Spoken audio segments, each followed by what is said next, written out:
Imagine running a country where nobody knows what anything costs. Not the bread, not the steel, not even the factory that makes the steel. Now imagine you're trying to compete with America. This wasn't a hypothetical. This was the Soviet Union. And this one problem, this inability to know the truth about their own economy, would eventually bring down a superpower. But how does an economy lose the ability to tell the truth? 1961, Moscow.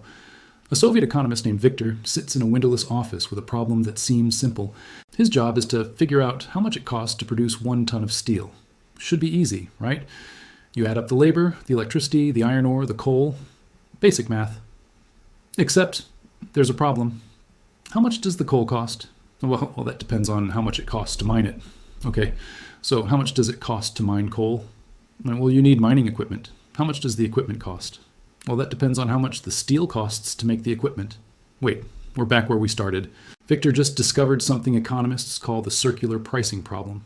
And in the Soviet Union, it wasn't just a puzzle, it was the foundation of everything.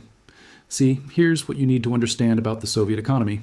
It wasn't designed to make profit, it was designed to make plans. Every 5 years, bureaucrats in Moscow would create a master plan for the entire economy. How many tractors to build, how much wheat to grow, how many shoes to manufacture, everything. But to make a plan, you need to know what things cost, and that's where everything started to fall apart. Let me tell you a story that actually happened. There's a nail factory in Ukraine. The factory manager gets his orders from Moscow. Produce 4 tons of nails this month. Simple enough.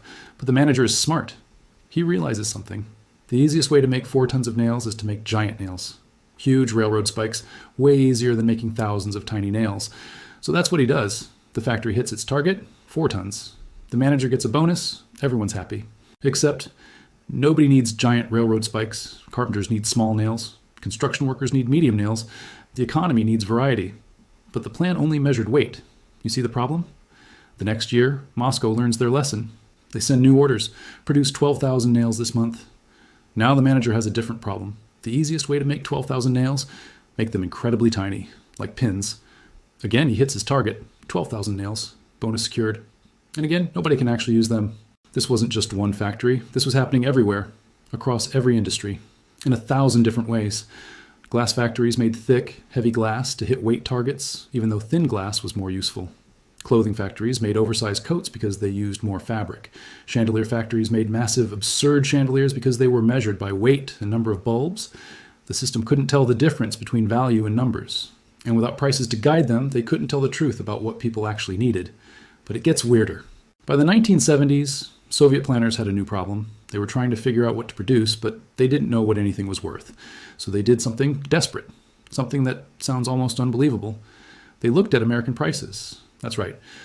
The Soviet Union, the communist superpower trying to prove capitalism was obsolete, was secretly using American catalogs and price data to figure out what their own products should be worth. They'd take a Sears catalog and try to reverse engineer what a refrigerator or a television should cost to produce.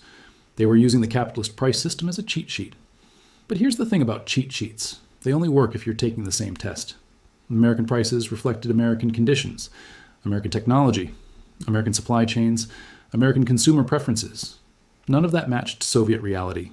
So Soviet planners were making decisions based on fantasy numbers, and the consequences, they were catastrophic. Let me give you one example.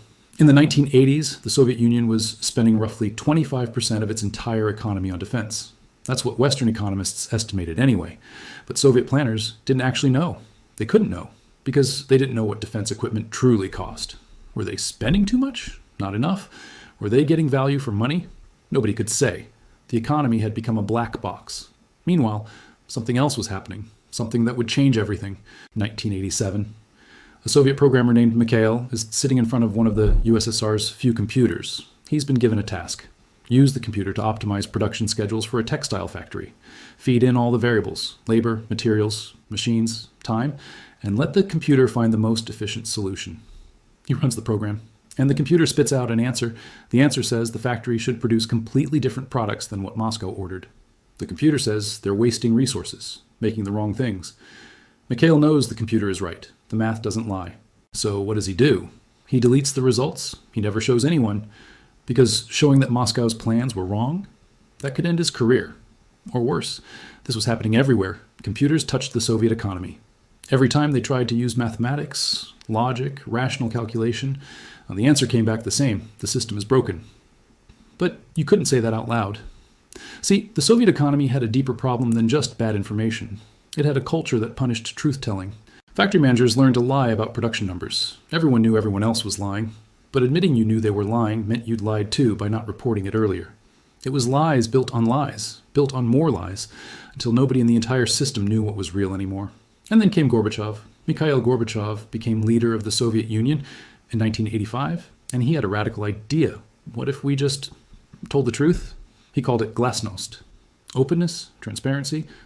Let people speak honestly about problems. Let the system see itself clearly. Sounds reasonable, right? It destroyed everything. Because once people started telling the truth, the entire facade collapsed. Managers admitted factories were worthless. Engineers admitted products were defective. Citizens admitted store shelves had been empty for years. The Soviet economy wasn't just struggling, it had been pretending for decades. And the moment they stopped pretending, everyone could see there was nothing underneath. By 1991, it was over. But here's the thing you need to understand. The Soviet Union didn't collapse because it ran out of resources. Russia was, and still is, one of the most resource-rich places on Earth. It collapsed because it couldn't tell the truth about its own economy. Without prices, they couldn't measure value. Without markets, they couldn't hear what people needed. Without truth, they couldn't fix problems. They were flying blind. And you can't run a modern economy on faith and guesswork. So what's the lesson here? Why does this matter? Because this isn't just a story about communism or the Cold War. It's about what happens when systems lose the ability to self-correct. The reason market economies work isn't because capitalism is morally superior or because prices are magic. It's because prices are information. They're a feedback system. They tell you what's scarce, what's abundant, what's valued, what's waste. When a Soviet factory made useless giant nails, nobody lost money, so nobody stopped them. When a capitalist factory makes products nobody wants, they go bankrupt. The system corrects itself. The Soviet Union tried to replace that feedback system with human planning. And it turns out human beings, no matter how smart or well-intentioned, can't calculate an entire economy in their heads. It's honestly kind of tragic. The Soviet Union had brilliant scientists, talented engineers, hardworking people. They sent the first human to space. They built nuclear power plants. They created world-class art and literature. But they built their economy on a foundation of make-believe. And when you build on fantasy, eventually reality comes to collect. The Soviet Union proved something important. You can't run an economy without knowing what things cost. You can't make good decisions without accurate information. You can't force a complex system to work by just planning really, really hard. The truth matters. Even when it's inconvenient. Even when it contradicts your plans. Even when it threatens everything you've built. Because in the end, reality doesn't care about your plans. The Soviet economy couldn't tell the truth. And that's why it doesn't exist anymore. If this video made you think, do me a favor, hit the like button. And subscribe to Histonom, because I dive deep into topics like this every day.